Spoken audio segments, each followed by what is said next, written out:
এই তো বর্তমানে একটা ট্রেন্ডিং চলছে, বলে রাসূলকে ইয়া নবী বলা যাবে না। দেখছেন কেউ এই ঘটনা? দেখছেন? হ্যাঁ, ফেসবুকে দেখছেন না? একজন বক্তা, আমি নাম নিলাম না, সমালোচনা করা আমার মূল মাকসাদ না।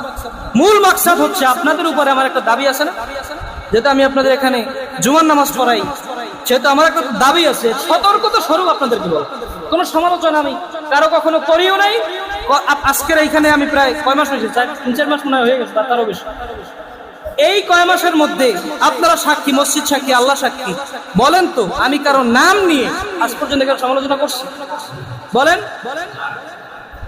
যদিও কারো কোনো বিষয় বলার প্রয়োজন মনে করেছি, আমি নাম নেই, বরং সতর্ক করার জন্য আমি বিষয়টাকে উল্লেখ করে তার বিরুদ্ধে আমি অবস্থান নিয়েছি, কিন্তু কারো নাম নিয়ে আমি কথা বলতে যাই, কারণ আমার দরবার এটা কখনো করে না, আমাকে শিক্ষা দেয় না, আমাকে নিষেধ করে দিয়েছে।